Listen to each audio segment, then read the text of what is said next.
All right, hello. Chapter 1, a driver's license. What does it mean? Here's an example of a driver's license, and it reads, the license. What does it mean to have a license? To drive. Most drivers, regardless of age, it means freedom to come and go when and where they please. It means choices and opportunities, but along with these opportunities comes responsibilities. Driving safely.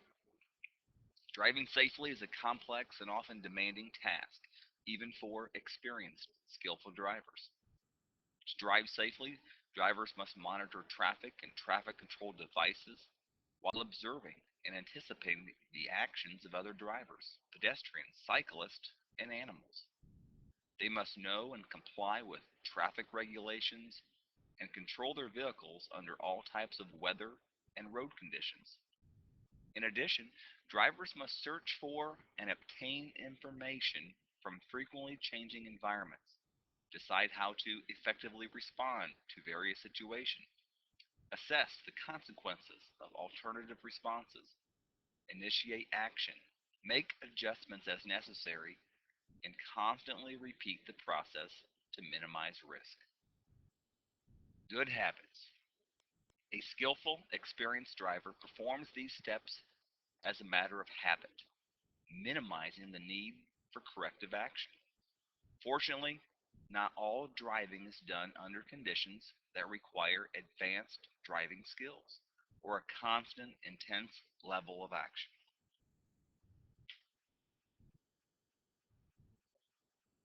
Additional demands: increased speed, dense traffic, poor weather, distractions, stress, and fatigue can all place additional demands on a driver. Any of these factors can lead to mistakes and situations for which the driver is not prepared or is incapable of handling, thus increasing the chance of a crash.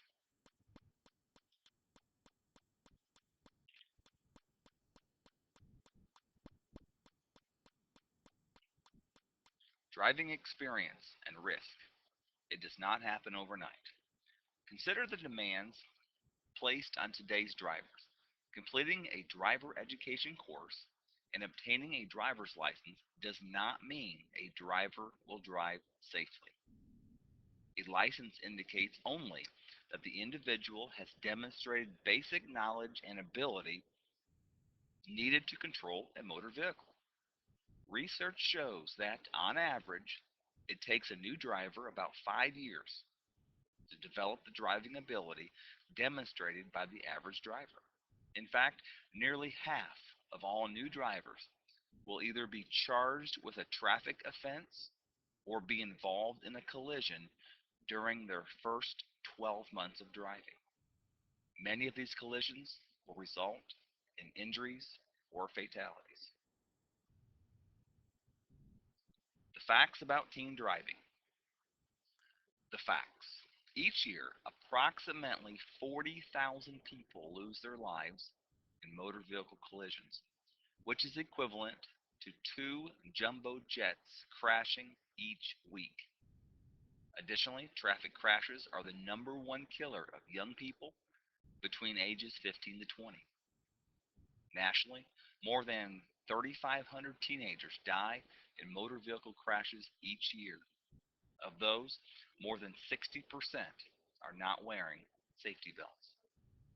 Per miles driven, novice drivers have a crash rate 4 times higher than experienced drivers.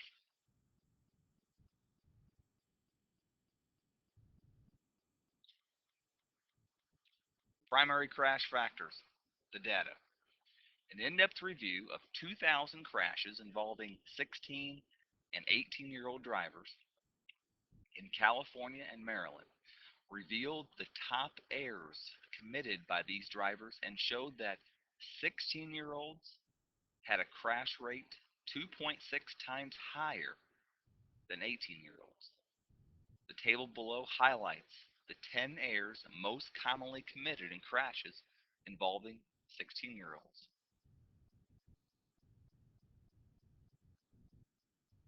20.8% did not pay adequate attention to the path of travel. 13.7% drove 5 or more miles per hour too fast for conditions. 6.6% tried to drive through a curve at too high a speed. 6.3% performed inadequate searches at intersections and pulled in front of cross traffic. 6.1% did not pay adequate attention at intersections and were struck by other vehicles. 5.6% used improper evasive action, too much or too little steering for vehicle speed and capabilities.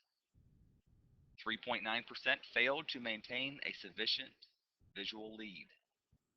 3.9% failed to see action developing at the side of the roadway. 3.9% again were following too closely, and 3.3% failed to yield the right of way. Note that distracted driving could have played a role in any of the above errors. It is estimated that approximately 25% of collisions involve some form of driver distraction, and young drivers are even more susceptible to becoming distracted while driving. Fatal collision picture. To further illustrate the youthful driver crash problem per 10,000 licensed drivers, an analysis of the Maryland teen driver fatal accident picture project revealed that 16-year-old drivers have the highest fatality rate. Age 16, there's 21,314 drivers. The fatality rate per million miles driven is 10. 17, age 17, 35,595 drivers, it's only 8.6. For 18-year-old drivers, 41,172 people, 7.3. 19-year-old drivers, 45,697 drivers, 7.6. But look at all ages. Over 3 million drivers, the fatality rate was only 3.9.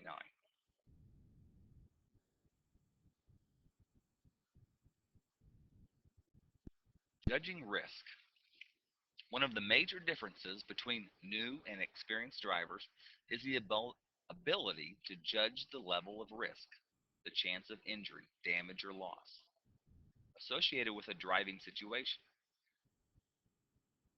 A lack of awareness or ability to assess traffic or roadway conditions too frequently results in a late, inappropriate, or total lack of response. A similar problem appears more frequently among drivers over 65 years of age. The odds. Unfortunately, people who are unaware of the risk involved in an activity or who refuse to accept the evidence of risk are not likely to take action to maintain the level of risk. Few drivers are aware that up to 1 out of every 10 vehicles is involved in a crash each year.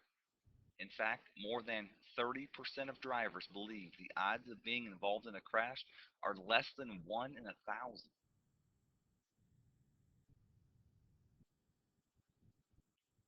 Overestimating ability.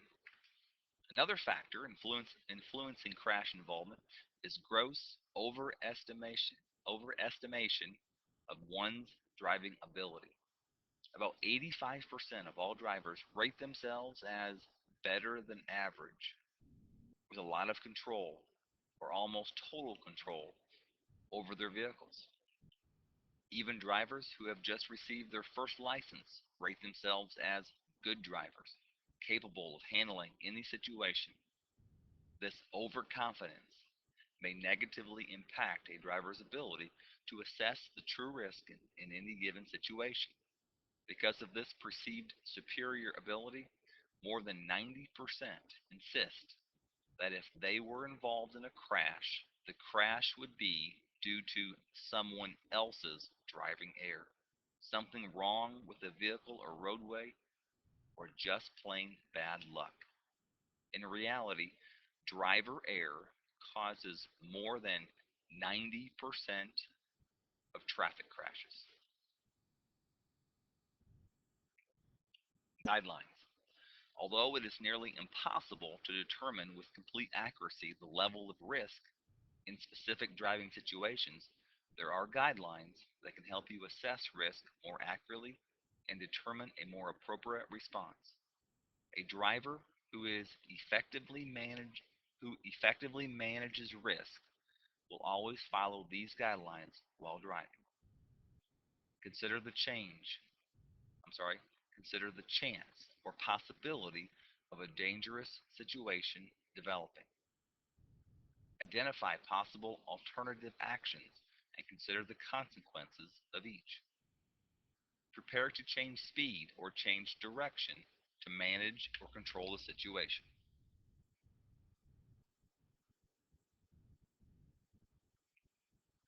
Characteristics of risk. Risk prevalence. Every minute you are behind the wheel, you are at risk. There is always a possibility that something can go wrong. Collisions can occur along any type of roadway. To manage risk when driving, it is essential that the driver be alert to conditions and objects that could affect the level of risk. To manage risk, you must be aware of the four characteristics of risk. Risk is always present. Perceived risk differs from actual risk. Risk is affected by all road users, and risk can be managed. Look at the picture. All risk is always present. More than 50% of all vehicle occupant fatalities occur in single vehicle crashes, most of which occur on relatively straight, rural stretches of road. Assessing risk. How would you compare the level of risk in situations A and B above? Surprisingly, the chance of a crash is about the same in A and B. Because the because of the intersection, most people consider situation B to be more dangerous. Situation A appears to be safer. The road is straight. There is no intersection, and there are no apparent threatening objects or collisions.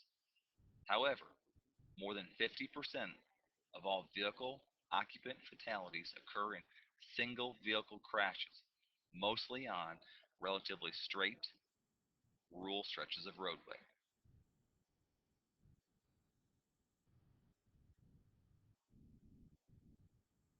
Some major factors.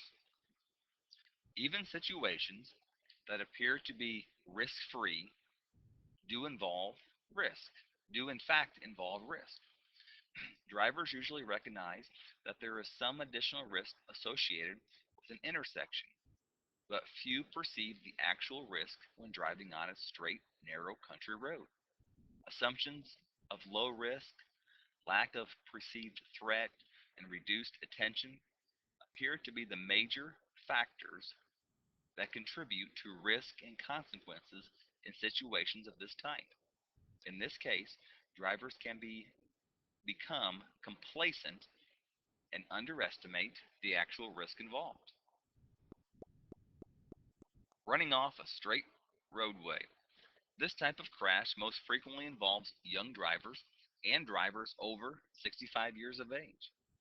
In these cases, the drivers run off the road and fail to respond or responds incorrectly. Improper use of the brakes or inaccurate steering input can cause the vehicle to lose traction and strike a fixed object or overturn. While such events involving young drivers usually occur after dark, those involving older drivers are more likely to occur between 1 and 5 p.m.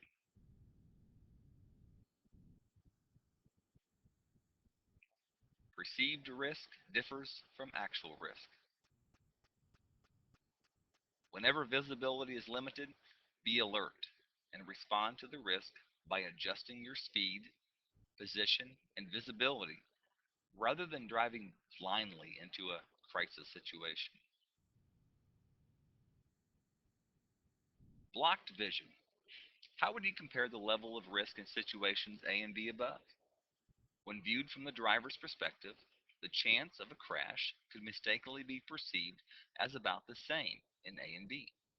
However, with knowledge of the second vehicle's presence, you can better assess the higher degree of risk involved in illustration B. In both illustrations, blocked vision is the factor that should signal increased risk. Whenever a driver's ability to see is restricted, the driver must adjust speed, position, and visibility as appropriate rather than driving blindly into a dangerous situation. When your vision is blocked, it should be a cue for you to assume that there is an approaching risk hidden from you and adjust accordingly. For an added measure of safety, as you approach the intersection, move as close as safely possible to the center of the road to give yourself a better line of sight and ease up on the accelerator. Enhancing your visibility. One way to reduce risk in situations of this type is to drive with low beam headlights during turned on at all times if your vehicle is not equipped with daylight running light DRLs. A vehicle with low beam headlights or DRLs on during daylight hours is visible to oncoming vehicles at almost twice the distance as the same vehicle without headlights turned on. In addition, at intersections, your presence can be detected by other drivers about 1 second sooner. At driving speed, that extra second can allow more time for evasive maneuvers if needed.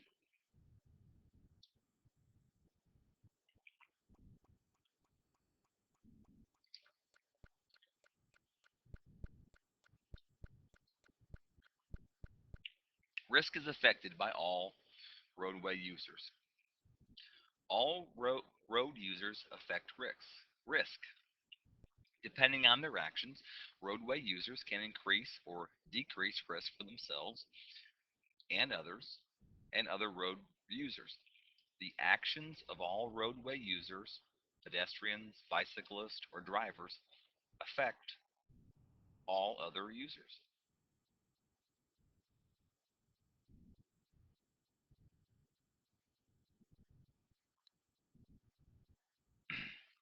Other roadway users.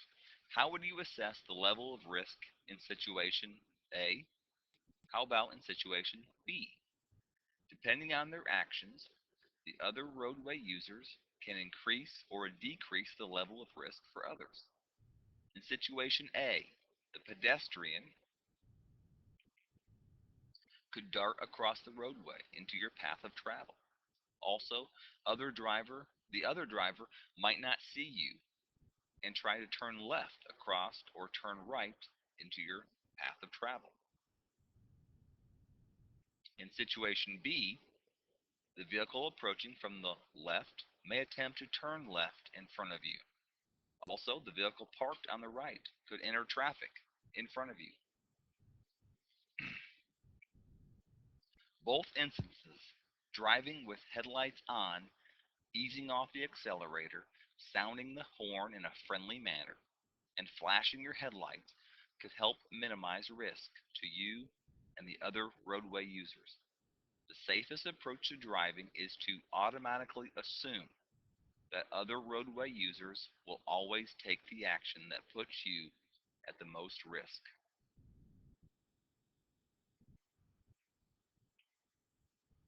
Risk can be managed. Take a look at situation A and situation B.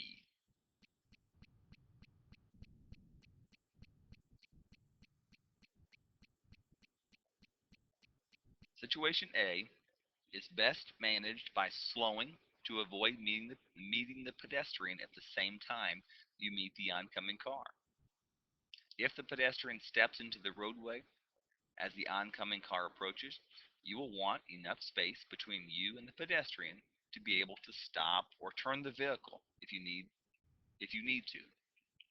By slowing and letting the oncoming car pass before you meet the pedestrian, you separate threatening objects.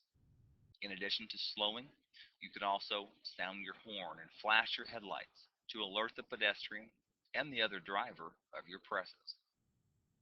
The best action you can take in situation B would be to decrease your speed such that the oncoming vehicle clears the bridge before you arrive at the bridge. The narrow bridge represents an increase in risk, as does the oncoming vehicle. By slowing down, you separate these two by time and distance, allowing you to address each separately, thus reducing your risk.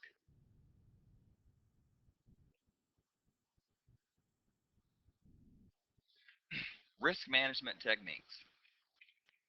The key to reducing risk is managing time, visibility, and space, ensuring that you give yourself enough time to make adjustments, maximize your visibility of the traffic scene, and allow adequate space between you and other elements on the roadway can significantly reduce the risk to you and to others. Drivers can effectively accomplish this by aggressive visual search. Making an Number one, making an aggressive visual search. Managing risk starts with an aggressive visual search of the roadway and off-road areas. A systematic search includes searching 20 to 30 seconds ahead along your intended path of travel for objects or conditions that could increase the level of risk. Being aware of the level of traction and identifying an alternate path of travel 12 to 15 seconds ahead into which you can steer if a threatening situation should develop. Number two, making good decisions with this information. Using the information gained through your visual search to manage risk is also critical, including predicting the actions of other highway users that could increase the level of risk, assessing the consequences of alternative responses, determining the best course of action. And number three, acting on your decisions. The final step is to execute your maneuvers, adjusting speed and or position, and communicate your intentions well in advance. This involves making accurate and appropriate adjustments to speed and direction, communicating with other roadway users. To give yourself enough time to accomplish these, always leave enough distance between your vehicle and the road user ahead. Keep in mind that the closer you get to an object, the more steering input you will need to maneuver around it. Sudden braking and or following too closely result in nearly 30% of all reported crashes annually.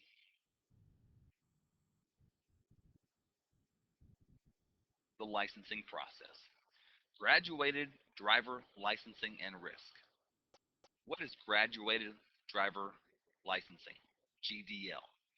The graduated driver licensing is an approach to ease new drivers into driving by providing practice and skill development under low risk conditions. As drivers become more experienced, they are gradually allowed to drive under increasingly complex conditions. This process of incrementally increasing a new driver's privileges has been shown to reduce teen crashes, injuries, and deaths. Done properly, parents play a key role in these licensing efforts. How GDL works.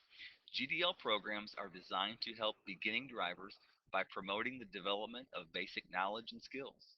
By providing structured learning over an extended period of time, GDL programs allow novice drivers to gain the skills, experience, and judgment abilities needed to become safe drivers. The licensing stages.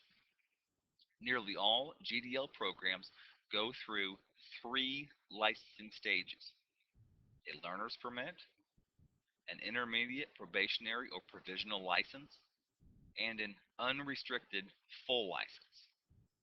License applicants typically spend 12 to 24 months in the first two stages before becoming eligible for an unrestricted license.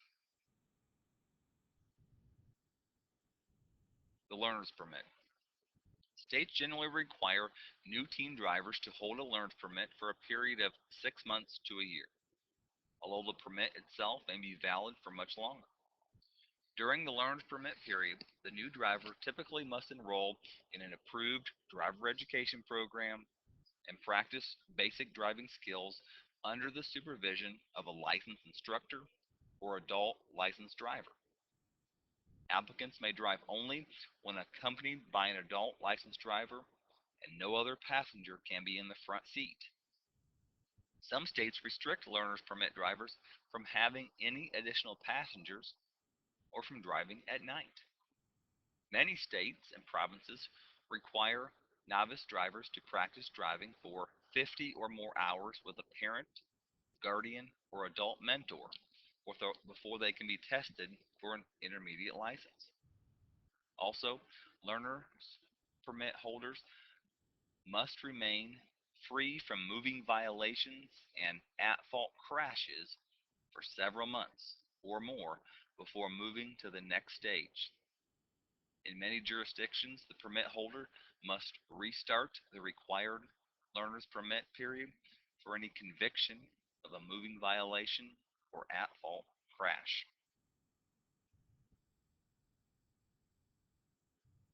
Intermediate stage. During the intermediate, probationary, or provisional license stage, the new driver is generally allowed to drive unsupervised, but with restrictions designed to help reduce the level of risk and distractions. Nearly every state prohibits intermediate license holders from driving during certain nighttime hours when the chance of a crash is greater. Most states restrict whether new drivers may transport young passengers. Some states require the driver to take a second driver training class during this stage. Many require the driver to be free of moving violations and at-fault crashes for a number of months before being eligible for a full license. Full license. After meeting the requirements of the intermediate, probationary, or provisional licensing stage, drivers may obtain a full license. This usually happens around age 17 or 18. More information on state GDL systems and licensing requirements, visit AAA.com/public affairs.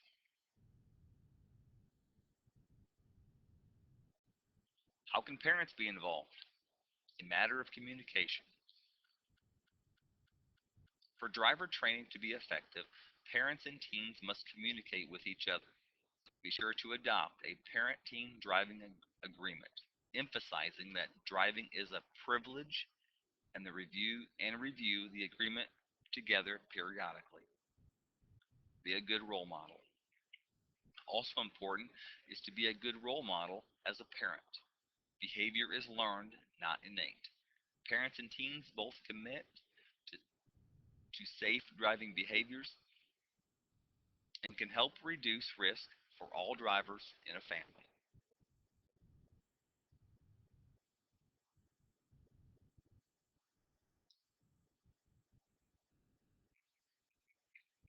Conduct supervised practice driving. Developing safe driving abilities is critical, but these skills are only the basics. Novice drivers need much more assistance and experience to become accomplished drivers. To improve, they have to have numerous opportunities to practice and master each new skill in multiple settings and under different conditions. Consistent, supervised practice driving conducted over an extended period of time can help new drivers build on the skills they have learned. Driving coaches. Parents, guardians, or other adults who are at least 21 years of age with good driving records for the past 5 years or more are in the best position to provide extended guided practice. Working as teams with their new drivers and driver education instructors Mentors can help instill driving behaviors that will help reduce motor vehicle crashes. The most effective way to coach a teen driver is to synchronize the practice driving with the topics being taught in the teen's driver education program.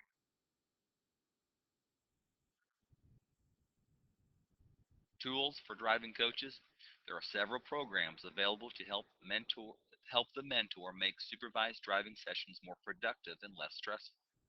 AAA's Teaching Your Teens to Drive Parent Support Program contains everything needed to help mentors serve as effective coaches. The program presents 13 individual lessons and provides up-to-date information on safe driving.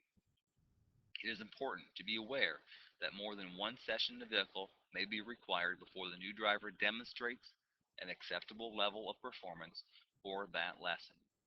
More tools and useful information for parents can be found at teendriving.aaa.com.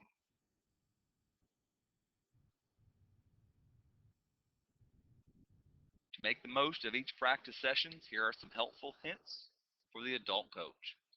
Choose and pre-drive appropriate routes for each lesson. Before starting each lesson, make sure the new driver understands the objectives of the lesson. Remain calm, patient, and alert. Properly demonstrate maneuvers when needed. Provide directions well in advance. Tell where the action is to take place and then describe the action, such as at the intersection, turn right. Use language that prevents confusion. For example, use the word right to mean direction and correct when answering a question. Monitor traffic in all directions while also monitoring the actions of the new driver. Pull off the road and park in a safe location when reviewing performance. Use a checklist to evaluate the new driver.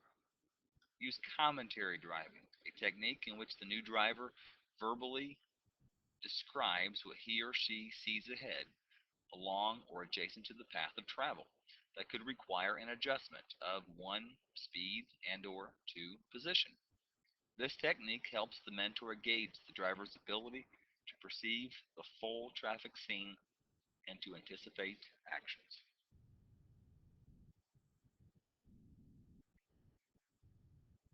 Parent-teen driving agreements. A parent-teen driving agreement is a written agreement between parents and their new driver to outline responsibilities and rules related to the teen's safe driving. These agreements can provide an excellent way to set goals and expectations that encourage safe driving and help both parents and the new driver avoid misunderstandings about vehicle use. There are many factors to consider when implementing a parent-teen agreement. Guidelines for a parent-teen agreement include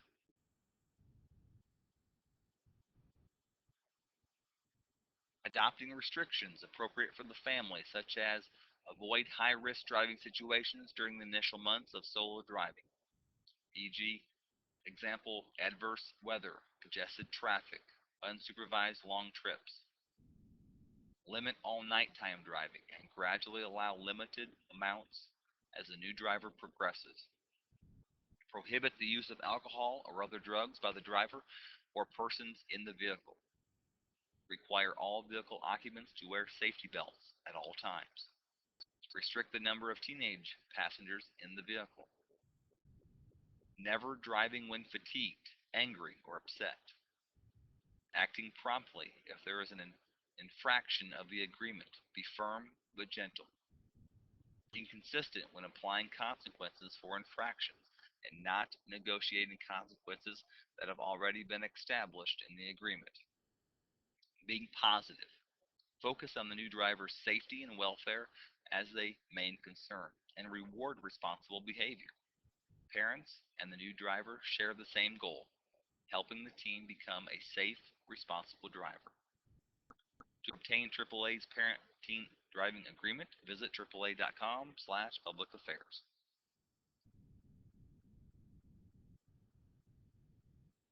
The value of supervised practice driving. Becoming a safe driver requires extended supervised practice during and after completion of driver education. The effort of conducting supervised practice driving is a minimal consideration when weighted against the risk posed by and to new drivers. Parents who support GDL and conduct supervised driving can help new drivers supervise the first few years as they gain the valuable behind the wheel experience needed to become safe drivers. It is up to you.